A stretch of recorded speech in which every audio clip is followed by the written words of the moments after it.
Alrighty. Hey gang. Welcome back, you guys. Happy Wednesday. Another episode of Stove Chat. I think it's episode 15. How are you guys? Welcome. Hope you guys can see me. Hey Robin, I see you. Alright. Yeah, I'm having a great day. Hope you are too. Thank you. So I am having a great day. Carpenter family. Alright. Good to see you guys. You guys are going to notice the quality of the stream is lower. I couldn't get my cell phone Wi-Fi to come up this morning. It's such a it's such a pain in the butt. The little cellular modem thingy, you got to go into the admin settings and reset the net mask carrier and all kinds of technical stuff. Every time I try and turn it on, I'm searching troubleshooting forums and it's just a pain in the butt. But anyways, if I unplug it, it loses connection, and I couldn't get it to come back up today. I've been fighting with it for like an hour. I'm frustrated. So anyways, we're back to the old the DSL here. So I had to downgrade the bit rate, and so you guys are going to get fuzzy internet. But I'm glad you're here. So welcome, everybody. Tall Shadow, good to see you. Glad you made it. Manny, good morning. Isn't it awfully early over there? It probably is. We're old, though. We get up early these days, I guess. Morning, everybody. How you guys doing? Hope you guys are having a great day. My day is actually awesome, aside from my frustration with the internet. I've been having a really good one. We're nice and cool here. It's kind of haven't really kicked off summer. I don't think I've even seen 70 degrees yet. It's barely 60 out there. Only 2 hours behind me. Oh, it changes with daylight savings, doesn't it? I forgot about that. Anyways, yeah, doing good, having a great day, nice and cool, and enjoying the beginning of summer. Hey Pete, good to see you, man. Hope you're good. Positive aspect. All right, the gang's all here. Nice to see you guys. So, what should we talk about today, you guys? I got some emails. I got some email questions we can cover. Quite a few. Thank you guys very much for those, as always. Really appreciate it. Catapult Workshop. Hello. Welcome. Hope things are good there in the UK. So I got some email questions from you guys. I've been emailing a ton of all of you folks through the course of the week. David, hello. Nice to see you. And that's been great getting all of your guys' input. And I've had some really good interaction with some new customers and potential customers and kicking around some interesting builds. So yeah, I've got a lot of kind of stove stuff bubbling in my mind. It's kind of hard to keep it all straight sometimes. But hopefully you guys have some questions for me and can help steer the conversation towards what you guys would like to learn about. So why don't we start with a couple email questions just to kick those off, because those will start off the conversation. So first and foremost, I wanted to, let's see if I can bring up my email here and take a look. So there was a great question, and this is Tall Shadow. So Tall Shadow is looking at building a batch box, and I'm not going to try and bring up the photos, you guys. I'm sorry right now. I don't know. I don't think my DSL is going to be able to handle it. I didn't download them from the email before. I should have done that. At any rate, Tall Shadow was asking me about a batch box, and what he wants to do is he wants to make a domed roof ceiling of the batch box using ceramic wool and a form of some kind, like the old stuff the old construction methods that we've been experimenting with as we've been talking these last few weeks. And you guys know I've seen whole builds built out of ceramic wool, so there's no problem with the materials. But what Tall Shadow's asking about, he says when I run the batch box for about half a season in my shop, and he's got a heavy fire brick split firebox. And what he's observed is that the corners, up in the top corners, and the edges blacken with soot until around the coaling phase, where it mostly burns off. And he's wondering if those are dead spots created by the boundary layer, and it could be improved by the shape of the top. And it's a great question, Tall Shadow. And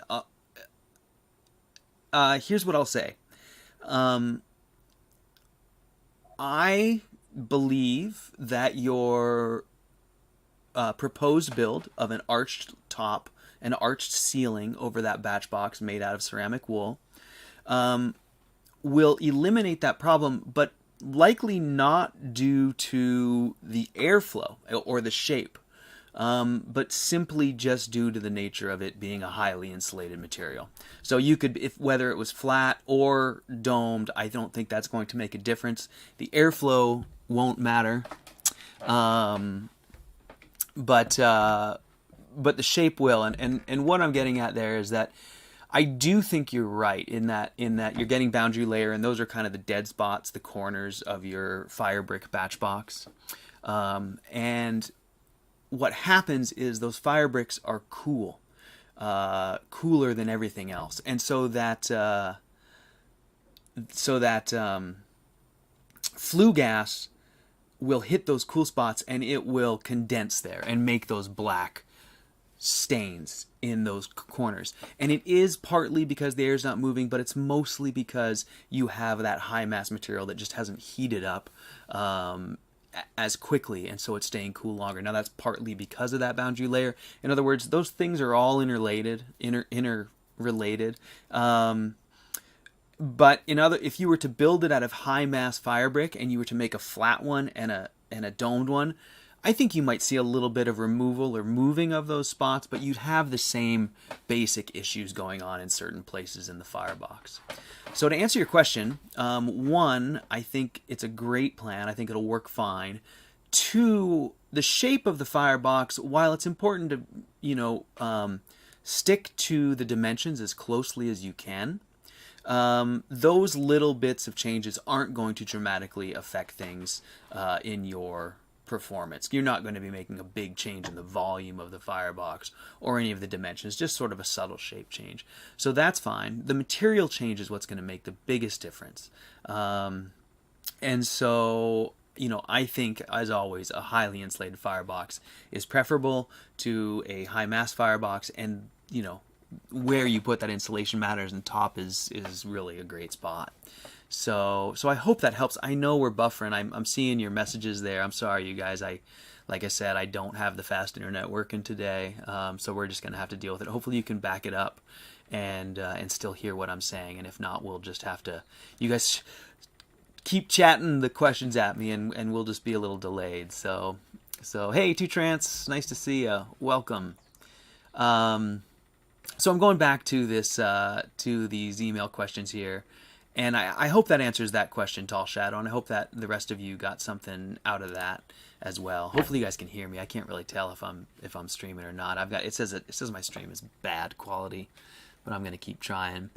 So here's another great question, and this is from Belgian Gulch, and I don't think he's here today, but he said he wasn't going to be able to make it. But he's got a great question, and he's wondering about the doors and the doors in a batch box. And he's asking, do cast iron doors like a Pisla need to be insulated?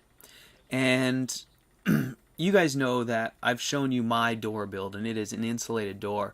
Well, the reason that door is insulated is simply because the insulation really is the door, and then I just skinned it. But if you have a cast iron door or a steel door on a regular batch box, there's no need to insulate it. Now, will insulation help? Possibly it would help performance a little bit. But for the most part, air is rushing in through the door, blasting towards that fuel. Insulation in the firebox on that door face isn't going to be a major issue. It's not going to change things significantly one way or the other. So you don't need insulation there. If you want heat to come out the front, you don't want insulation there. If you're trying to make the hottest batch box you can and really push heat downstream, then insulation could be useful. So hope that answers that question for you, Belgian Gulch. That's hopefully pretty clear. Let's see. Let's move on. So got a question from Doug. And Doug is asking me about the 330, the RA 330 Firebox liner.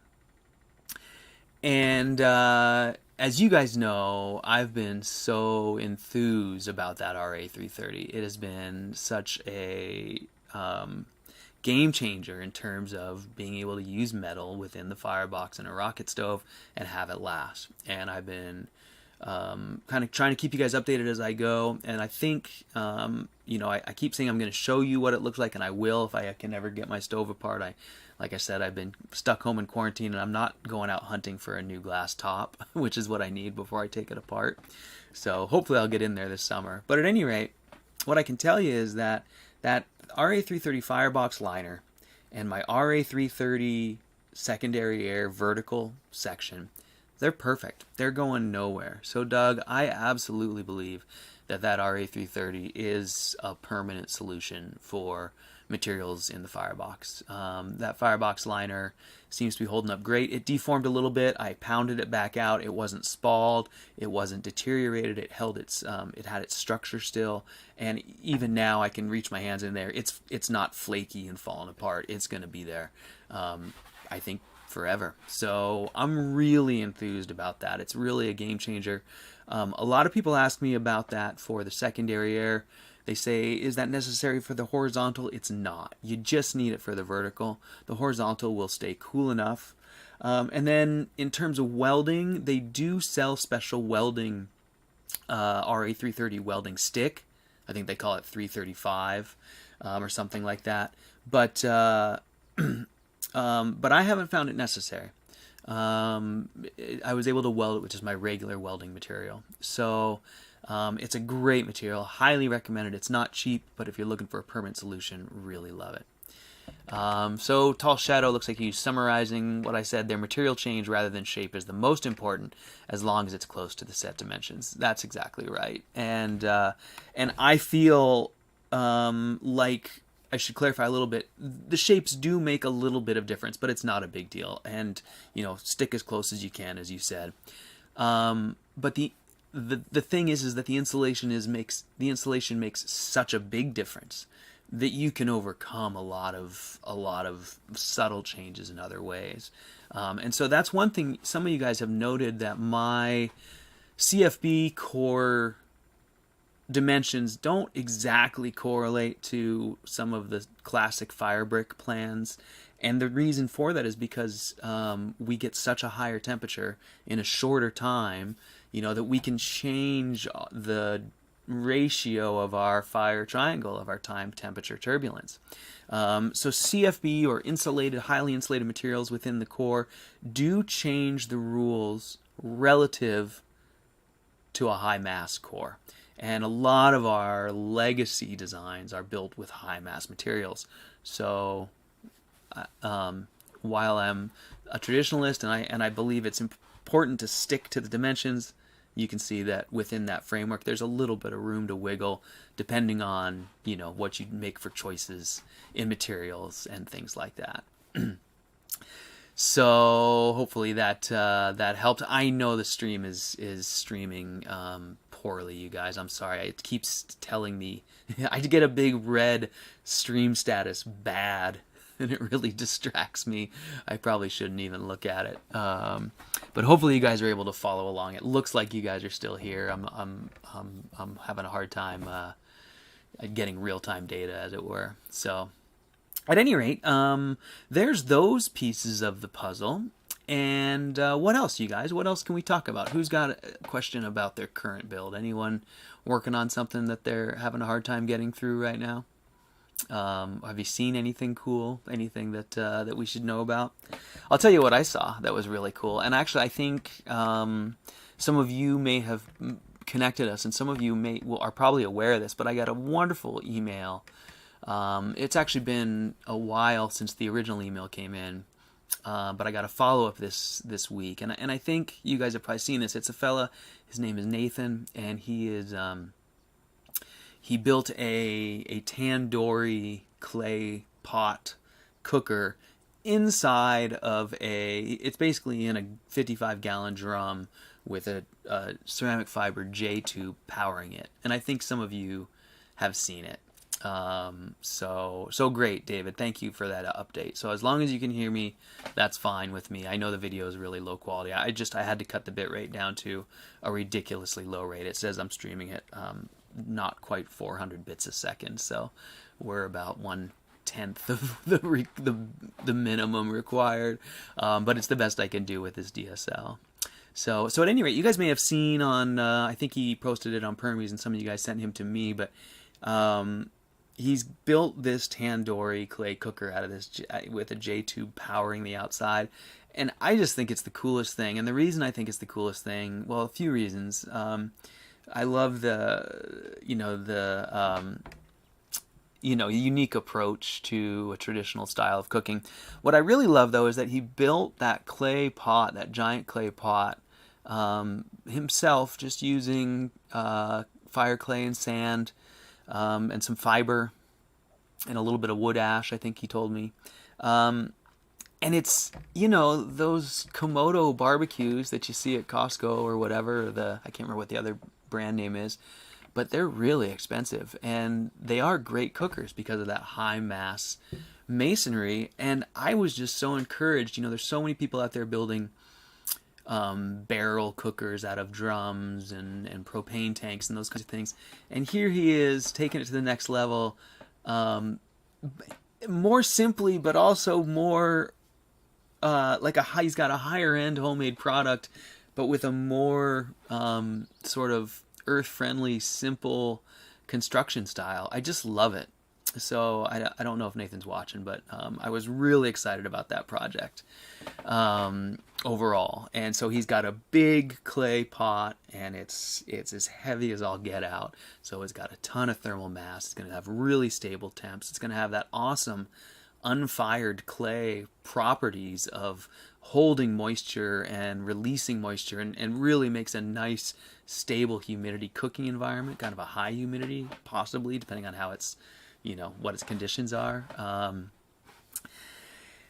Just very, very cool. So he's trying a few different ways to power it. He's got it inside the barrel right now, and the J-tube going in the barrel. And then he can also build a fire in the pot itself, and get coals down in there and make that thing into like a big, slow ceramic roaster.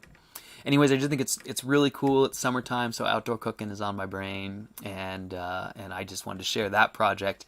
It's not so much about the stove as it is about the tandoori, this big clay pot he built, and really what that there's a lot of possibilities that come with that, because you could build yourself a big clay radiator barrel. I mean, if you watch him and if you were to check out his techniques, you could build your radiator like that. If his tandoori is holding up to him building a fire in there, it would certainly hold up. And so there's another option for a radiator or a barrel replacement that cosmetically is something different and would have some interesting characteristics. So yeah, Tall Shadow, I thought you guys would be chatting with him. Tall Shadow says he was chatting with Nathan on his tandoori, and it is really nice. I just think it's really cool. I think he's going to have a learning curve, here using it, but just really neat to tackle. Tackle the building of the pot. Really is the coolest thing to me.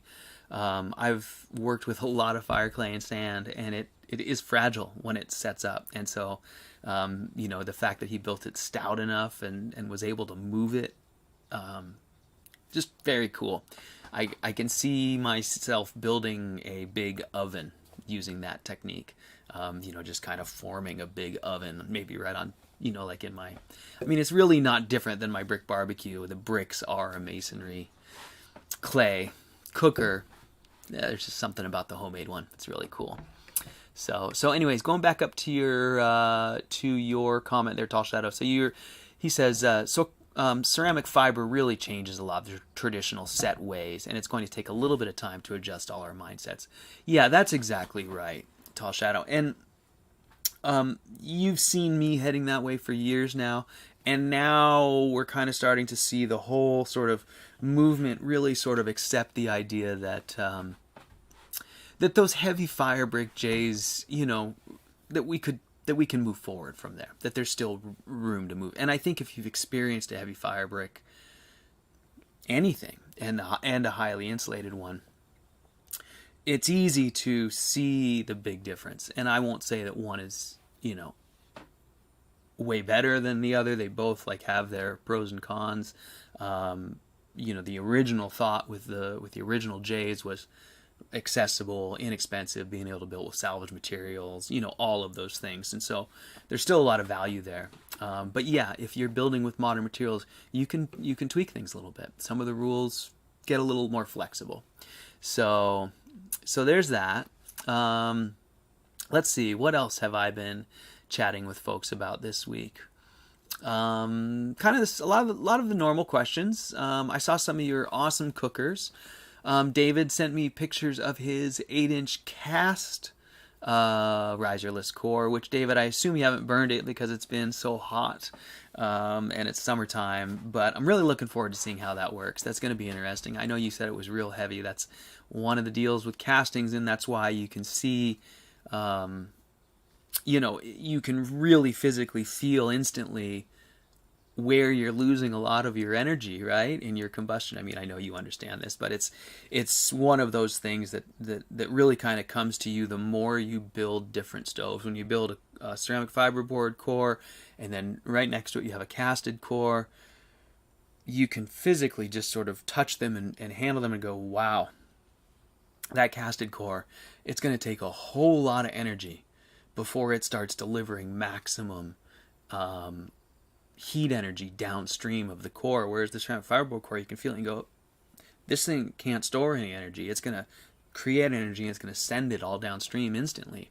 And so, those are really important observations, I think, that you can go through. And David, I'm going to tell you, man, you've been one of my favorites. You stick in my mind every time, and here's the reason why.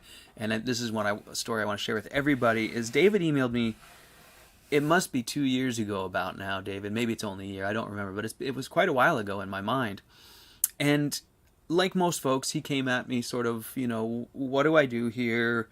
I've got these skills and these materials, and I would like to try out your riserless core.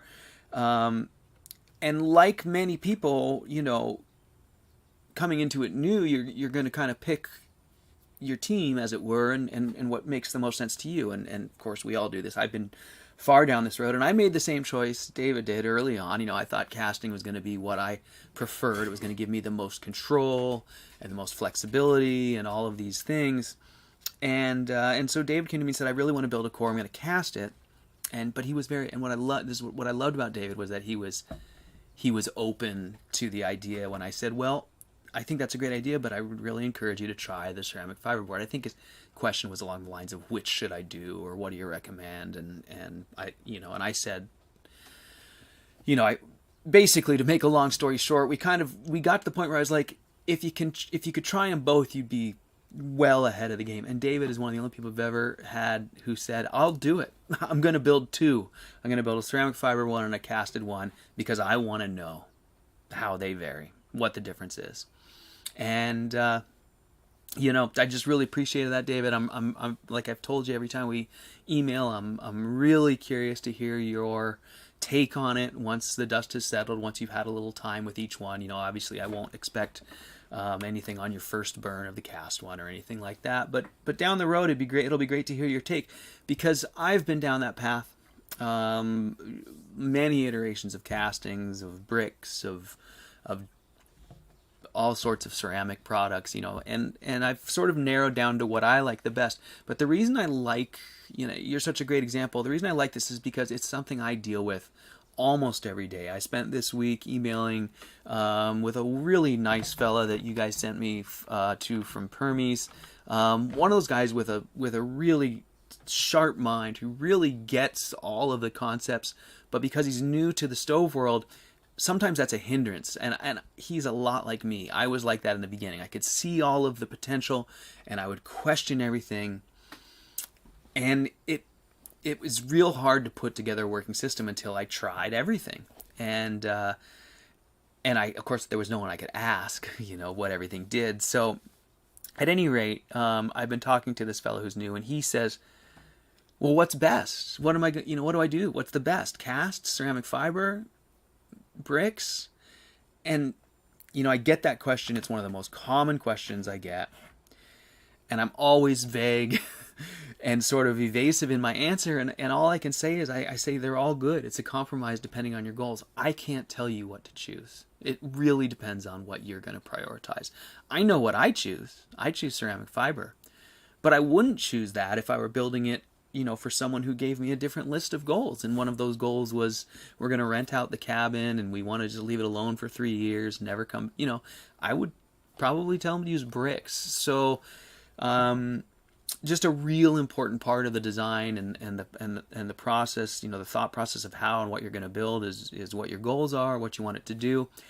And then coming back to those materials, they're all viable ways of building stoves, and they all have their pros and cons, and they all have a place where they're appropriate. And so anyways, going back to David's builds, I'm just really interesting to hear, I'll be really interesting to hear your final report maybe in a year or something, David, when you've burned them both quite a few times, and you can speak on the pros and cons, because I don't think it's going to be black and white. I think you're going to be the same way. I think you're going to be like, well, I really like this one for these reasons, and I don't like it for these reasons, and I really like this one for these reasons, and there's these things that I don't like about it, and that's just the way it is. There is no magic bullet here in terms of these stoves. There is no one right answer, and you guys will know that is one of my sort of consistent messages, and it's also one of my pet peeves with the people who do at times propose the one right answer solution. And usually those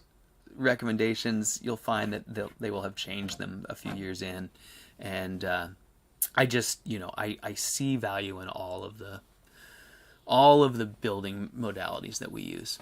So let me go back up and catch up with your comments here. So David says, makes sense that cast will take time to heat, so poor combustion. Yeah, David, it's a pretty simple concept. It's a lot more clear once you have them both kind of in front of you. So Tall Shadow asks if I've seen any updates on the fellow at Donkeys with the huge 10-inch batch in Australia.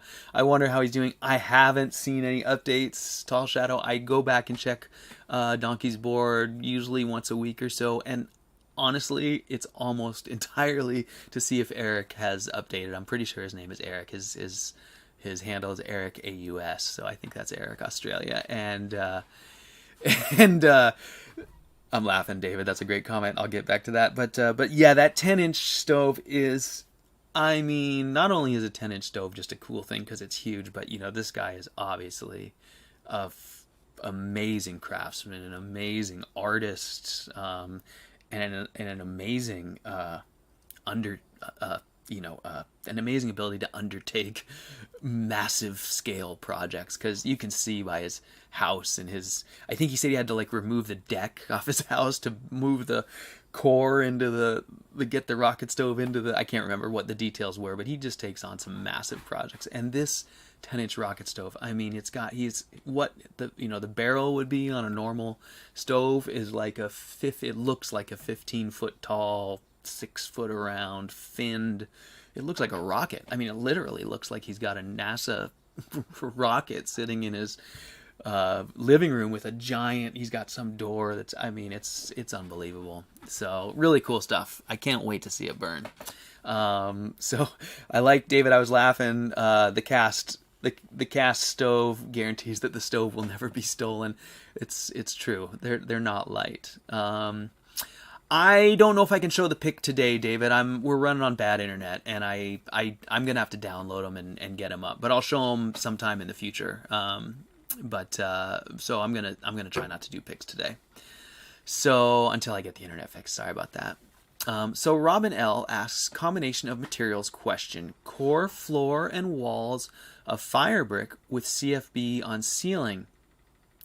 Wall and floor get most abrasion, ceiling less so. Would this work well? Yes, Robin, that works great. And actually, if you go back through my channel, you'll find an old video of lighting the aluminum series batch box. When I first built the first ceramic fiber board batch box cores, I was not convinced that the ceramic fiber board was going to be acceptable at all to abrasion. For some people it's not, but for my uses, it's okay, just bare. I can be gentle. But so in those first cores and in that first video, you'll notice that I have firebrick splits lining the sides and bottom. Pretty much exactly the same configuration that you're proposing. And it works great. That was my original thought for what the best configuration would be. I still think it's a really good compromise. The one thing I will say about it, though, is that what it does is it leaves you a little bit you get a false sense of security because you're going to still be jamming wood in there. And what I found was that when you start jamming wood in there, you start to get that coal pile, and the number one thing that gets the wood jammed into it is the ceiling, because it hits that pot. You know, you're stuffing wood on top of wood, and as the coals build up, it gets higher and higher, and it's not very long before it's kind of a wedge shape, and you don't really realize it, and you're pushing your wood up into the ceiling. And so it isn't to say that, you know, like, I do think a ceramic fiberboard firebox is an acceptable compromise as long as you know it's fragile. The problem is just that as soon as you get comfortable with the fire bricks on the side, I think you might start jamming wood into the ceiling a little more recklessly. Again, choices, compromises, really depends on who's going to be using the stove and what your take is. Now, when I did that, like I said, I put fire bricks inside my ceramic fire brick core, so it was just a temporary setup and a temporary solution, and you can certainly do that and experiment for yourself. You know, you can start with your ceramic fire brick core, you can line it with bricks when it's all nice and new, and that'll protect it. Burn it like that for a few weeks, pull the bricks out, burn it without, look at the damage, evaluate your performance, stick them back in if you feel like it wasn't, you know, the performance wasn't affected too badly and you think it's going to make it last longer. And that's kind of what I've been saying with this all along is I really want to emphasize that what I said earlier. There's pros and cons. It's up to you, and it's really great if you can, you know, have some experience in both things, or in the variety, so you can make your own choice. So let me go back up here and catch up. Catapult Workshop. I've almost finished building a Walker boiler, insulating with CF blanket, ceramic fiber blanket. The flow gap between the copper tank and CFB is 2 inches. Is more or less gap better? Catapult Workshop, first of all, awesome to hear that you're moving forward so fast on that. It is so exciting. I'm really looking forward to seeing your build completed. I know you've got the copper boiler, and I bet it's going to be really cool. So in terms of the gap, the bigger the better, okay? I assume we're talking about a gap between the flow gap, like you said, between the copper tank and CFB. So this is just kind of the flow throughout that whole chamber there. And the more space you have, the slower things will go, and the better dwell time you'll have, and the better transfer you'll get. So as you know, you've had a chance to go over the design. You might have incorporated an up-high exit as a bypass, but really the main chimney exit is down low. And so what we're trying to do is get those gases to go up and stratify and come back down, almost as if it were an empty bell. Now it's pretty tight in there, so things aren't just going to stratify like it was an empty space. They are gonna move around that barrel. I didn't bother to try and figure out too much, you know, how they're going to move around that barrel. I think part of that, each of us is going to make a choice, and it's going to be adjustable because, as you know, that barrel or your chamber is set up on some standoffs kind of above where the flame comes out of the core, and using bricks you can sort of adjust where it starts and where it ends in that space, how it gets around that, whether it shoots underneath the barrel and around and over the top, and you know, or as if it's just open in there. To be honest, I don't think it makes a huge difference. I think the best concept is one of as open as possible, heat flowing in and heat kind of coming down and out.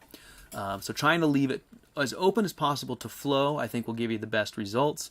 And the biggest gap is going to give you that space. I would say 2 inches is the minimum I would want to see. Although if you were to extrapolate the cross-sectional area of 2 inches all the way around your chamber, I think you'll find that it's plenty.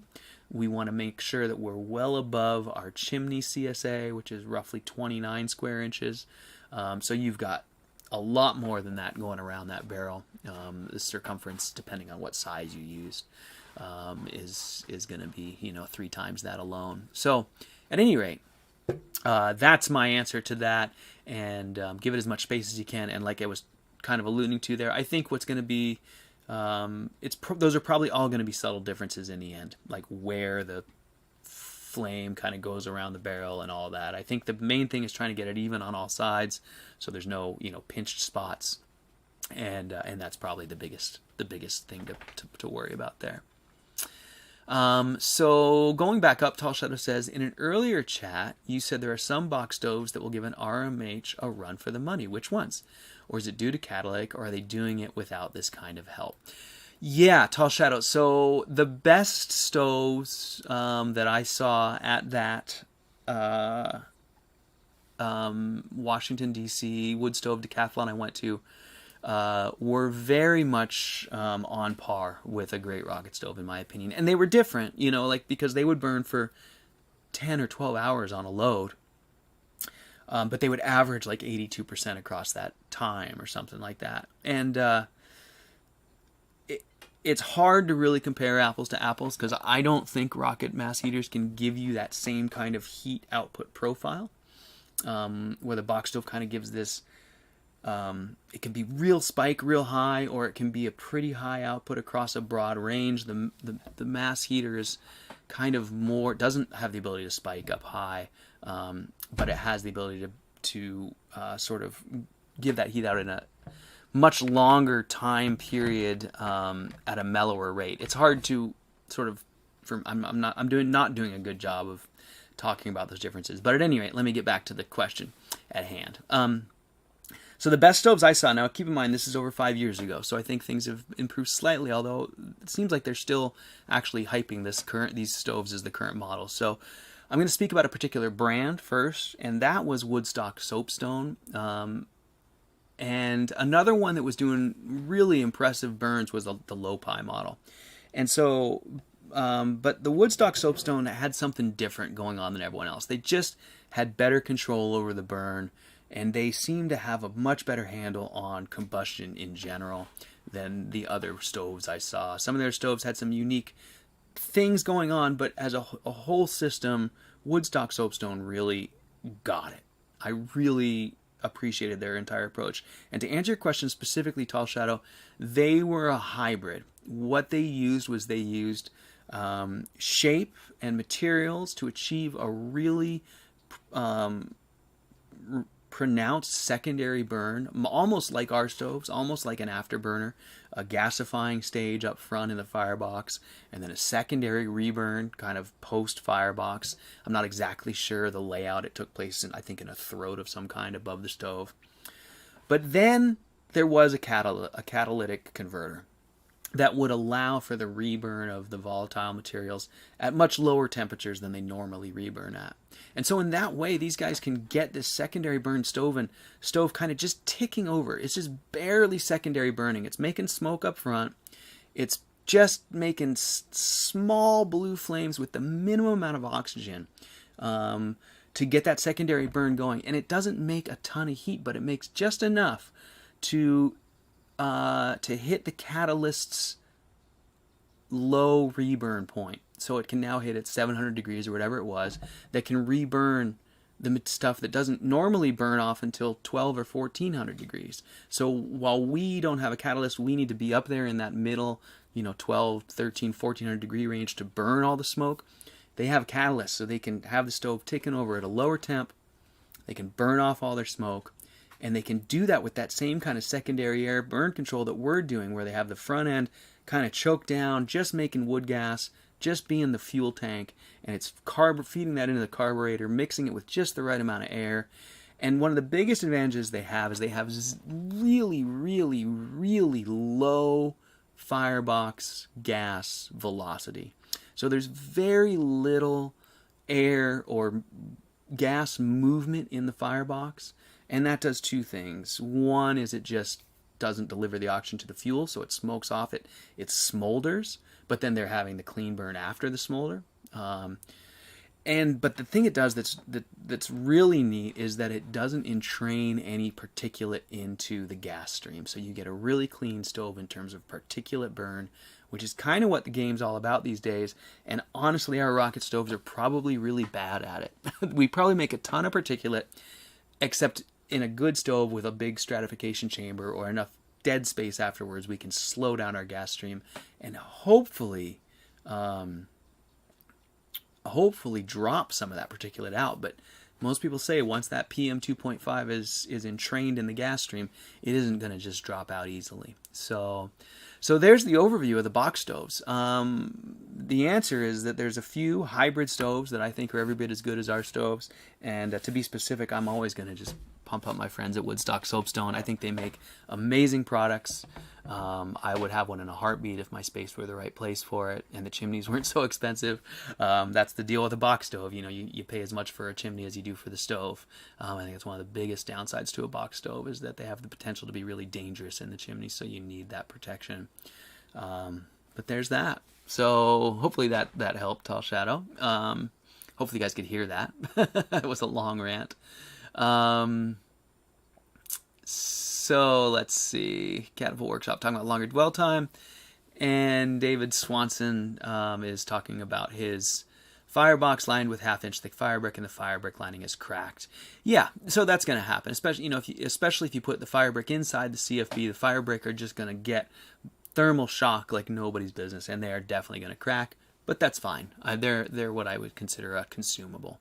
And the challenge is to hold the fire brick to the CFB, as the CFB is soft and allows brick movement, and that's exactly right. So those are challenges. I always just had them free floating in there. I don't know that there's you could definitely, especially you, David, as a welder, you could do things like they do in big stoves. You could put pins in the walls of your core. The pins could protrude through the ceramic fiberboard and then through the brick, and then you could put a big clip washer on the pin. It's the same way that we attach insulation to the holes inside the metal boats.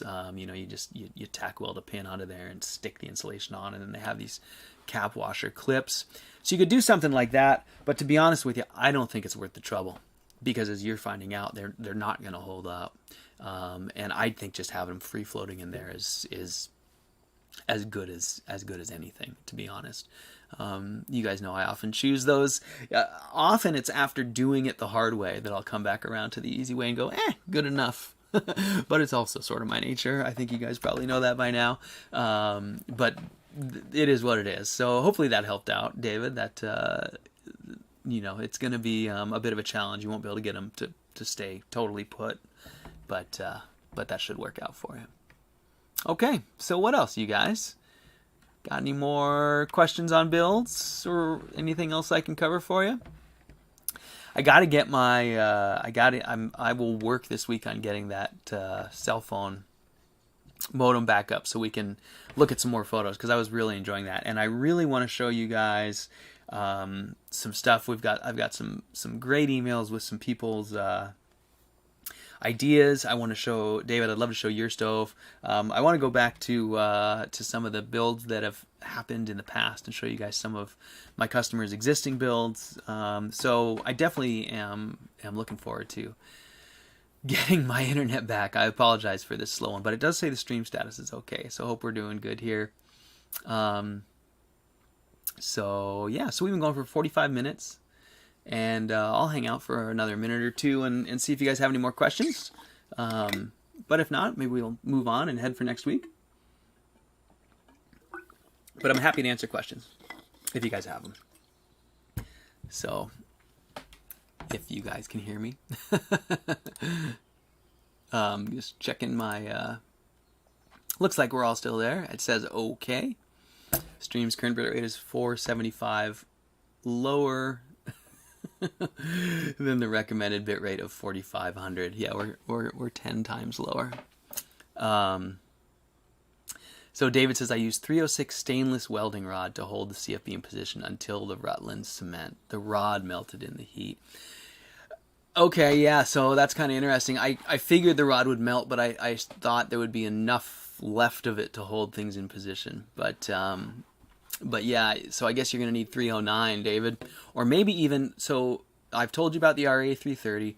I know you're in California. They are in California, so they're close to you. It wouldn't cost too much probably for shipping. They do make a welding material, and I want to say it was 335 or something like that. But if you go to rolled alloys, then that'd be a good one to look into for welding stock. Carpenter family, thanks. Glad that you guys are still hearing me. So, positive aspect. Have I still got my email with the question regarding wood moisture? Positive aspect. I'm sorry, I get so many emails. I remember that question, but if I remember, it was just in a big long rambling email, and I think I had a hard time extrapolating your question as something I could cover here in the chat. If you ask me again, I would be happy to answer it. So I think your question was just, can you get below the ambient humidity? I don't remember exactly what it was. I think it was something along those lines, and it's a good point in that you're only going to be able to get as dry as you can, depending on your area. So I'll come back to that positive aspect. If you can restate that question for me, I'd be happy to answer it. And that actually is a great point to all of you guys. If you would like to ask questions for Stove Chat, do me a favor, and I love the long emails with all the details and all that stuff, but if you're asking a question that you'd like answered, put it in a concise format, maybe with a number, question number 1 for Stove Chat, because it's really hard for me to parse a conversational email and a response to that, and then pull a question out for Stove Chat. I'll miss it for sure, and I apologize for that positive aspect. Pete asks about the thickness of my RA330 liner. Pete, it was the thinnest they sold at the time, and if I remember correctly, I think they were selling 22 gauge, and I tried to order it, and they just changed to 18 gauge. So I think mine is 18 gauge. I think a little heavier would be probably better. I'm wondering if it would deform more and be harder to shape back, or if it would deform less. I'm not sure. Mine deformed quite a bit the initial burn or two, and then once I hammered it back out after it had been kind of tempered or whatever it was that it does, once I hammered it back out, now it looks, it has a little bit of ripple, but it's relatively the same shape as it started. That's my take on that. I do think thicker would be worth trying, but again, if it deformed and then stayed that way, you'd kind of be in a pickle. So I'm not 100% sure about that. I do feel pretty good about that 18 gauge. The only downside with the 18 gauge is I'm a terrible welder, and it's thin and hard for me to spot weld without burning it out. So there's that. So David Swanson says, yeah, our rolled alloys is about 30 miles away. In Torrance, I was a little tiny boy in Torrance. I used to love the beaches there. I should go visit those guys. So Carpenter family, bottom line up front communication technique. I will work on that. I think you're giving me a suggestion.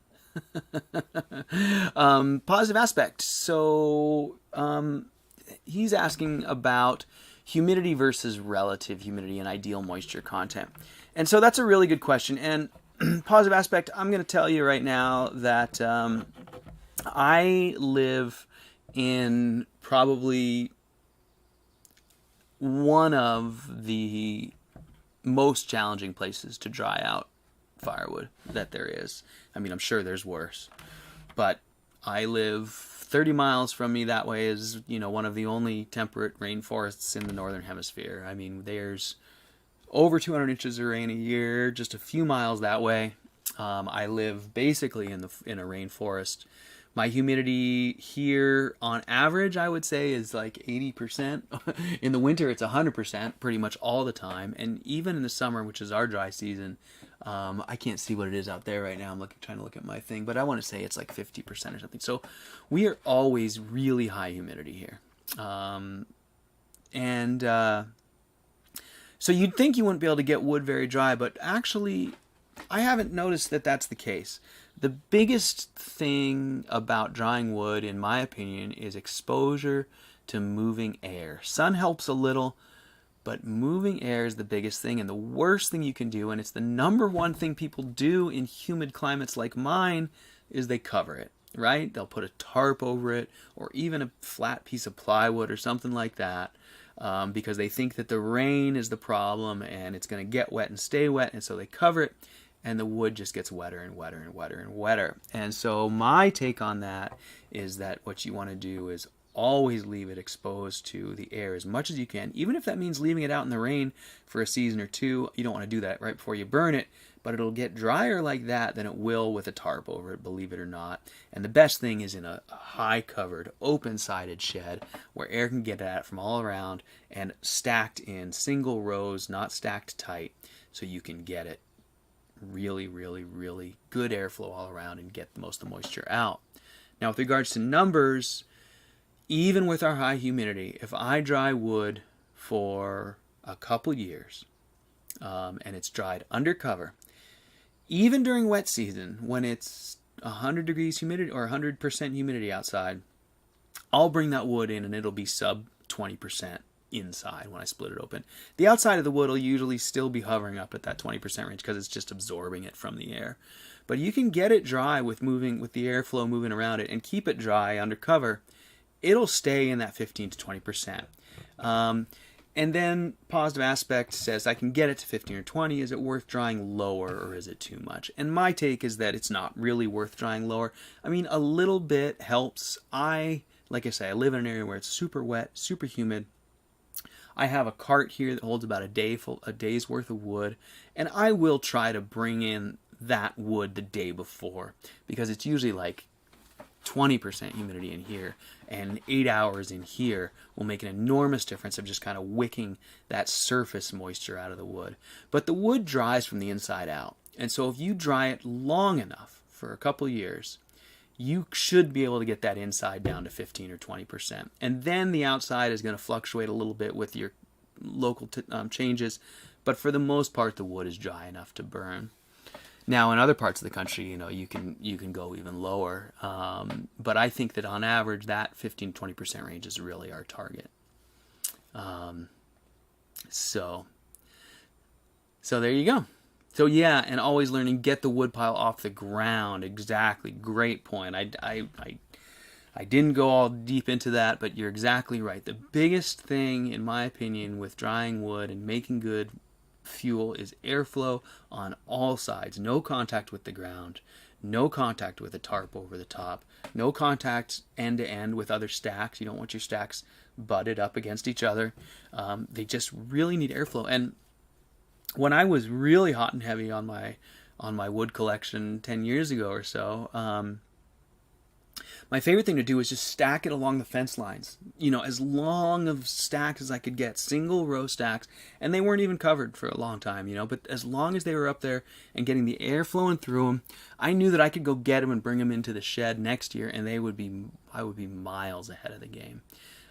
So the worst thing you could do, and it's something that I've seen lots of people do, and I used to do it too, I've said it already, is if you put a tarp or anything like that over the top, all you're going to do is create a localized moist environment that just exacerbates moisture in the wood.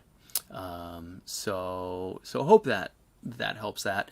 That was a great question, positive aspect. The humidity, your relative humidity, location relative to the humidity of your fuel, those are important things to pay attention to. And I do think that, well, like here where I live, a lot of my neighbors think that they can cut wood in the fall, and it's just not going to fly. You're going to have soaking wet wood. You got to have at least a year, hopefully 2 or 3, for it to dry from the inside out.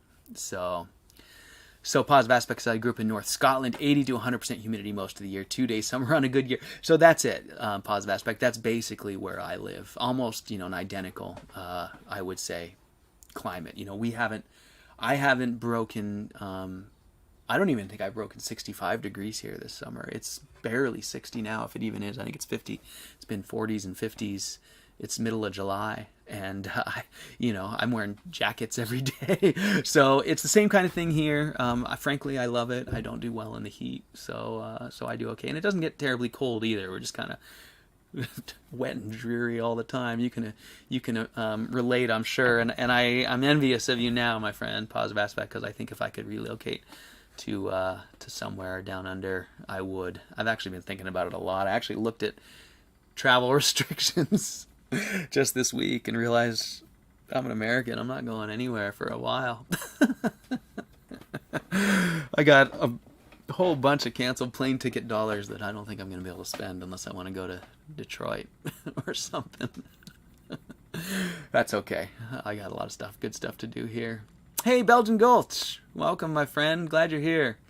Yeah, warmer there in winter. That's I get what you mean, positive aspect. It's warmer in winter where you are now than it was in Scotland, right? That's amazing.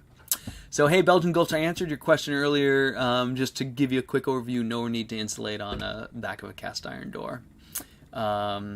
So, Always Learning says we're in a record-setting grand solar minimum. I know. I mean, I can tell. We always have cool summers, but this is exceptional. There's no question about it. This is an exceptionally cool summer. Normally, by now, by the 4th of July, we would have broken out and been well into summer, and it looks just like June here. We're just overcast and cool onshore flow. So I think you're right about the grand solar minimum. And the temperature is lovely, Robin. I can't complain. As a matter of fact, I always wonder how people live places where they need air conditioning. I mean, I know they say the same thing about me in the winter. How can you live somewhere where you need heat? It's just what you're used to, I guess. But it is lovely, and I spend a lot of time outside in the summer, and I just can't imagine being cooped up inside. On the other hand, your winters are much like my summers, so trade-offs all the way around. But there you go. Well, all right, you guys, we've been going for an hour. If someone's got any more rocket stove or suitable questions, shoot them at me now. But otherwise, we'll shut this one down for the day, and I will work on my internet, and we'll try and come back next week with some photos and some more stuff to look at, for sure. I apologize. I got frustrated this morning. I actually had to calm myself down right before we started because I was so flustered. I'd been futzing with that modem for like an hour and driving me crazy. One of these days, I'm going to get Starlink as soon as Elon Musk makes his next $1 billion. And then I will be able to stream to you guys for real. Actually, I could probably drive somewhere and stream from the Wi-Fi as well. So I'll keep coming up with some solutions here because I'm enjoying this. So, Mike. Oh, hey, buddy. How you doing, my neighbor? Good to see you, man. So, positive aspect, you go get some sleep. I think you told me it's 3 a.m. there. I really appreciate you waking up to join us, man. It's really awesome to have you here. Thank you for the great questions. And please do keep them coming. I'm really looking forward to seeing your build as well. And Michael, man, I hope you're good. My neighbor, haven't seen you. You're right next door, but haven't seen you. Hope you're doing great. Yeah, Robin, go look for the Tandoori rocket. It's on Permies somewhere, I think. Tall Shadow or Belgian Gulch might be able to steer you towards it. It's really a neat thing. I'm just really enthused by a guy building a giant Tandoori. David, you watch Mike. All right. Yeah, you're a welder, so you probably appreciate all of Mike's incredible skills. I'm so fortunate, man. Mike, I'm glad you're my neighbor. I got some awesome stuff to share with you too, bud, whenever you got some time. Thanks, Positive Aspect. That's great. I really appreciate that. Thank you. So I was just getting ready to sign off here, Michael. I'm sorry that I'm not hanging around to chat on here with you, but I'm sure you're probably busy with your boy. But I hope all you guys are doing great. I hope everyone out there is having a great week and thinking about ways we can make things better on this planet. That's pretty much what our goals are here with this rocket stove stuff. So. Oh, David, your day job is podiatrist. You told me that, but I know you teach welding or something like that, don't you? I think you're a welding teacher at the local school. You're a man of many talents. A podiatrist. I should show you my, what are they called? The toe spreader. The podiatrist guy in Portland who invented the little toe spreader thingy. I bought some. My toes are squished by my shoes. So, anyways, that's a whole nother topic. Robin, thank you. I'm glad you're having a good day, and I'm really glad to have been a part of it. That makes me feel great. So all right, you guys. TA for welding, teacher's assistant for welding at Glendale Community College. That's right, David. I knew you did stuff like that. Well, really appreciate you guys, all of you, being here and sharing all your skills and knowledge and your photos. David, I will bring up your photos. We'll check out your build on the stream in the coming weeks when I get this internet deal sorted. I'll get that cell phone back up and running, I'm sure, in a couple days here. The rest of you guys, thank you guys so much. I really appreciate it. All your great questions, Tall Shadow, Belgian Gulch, Doug, if you're out there, really appreciate all your input. Hugh, Mike, I mean, everybody. And Manny, hope you're doing good over there. All my friends out there in the world of stoves, miss all you guys. And yeah, so let's do it again next week, you guys. I'm going to sign off. I'll hit the video out going here, and we'll catch you guys next week. Keep your fingers crossed for my cellular modem, so hopefully we can have a little more interactive content. But as always, you guys, thank you so much for your support, and I'll see you next week, huh? Have a great day, you guys. See ya.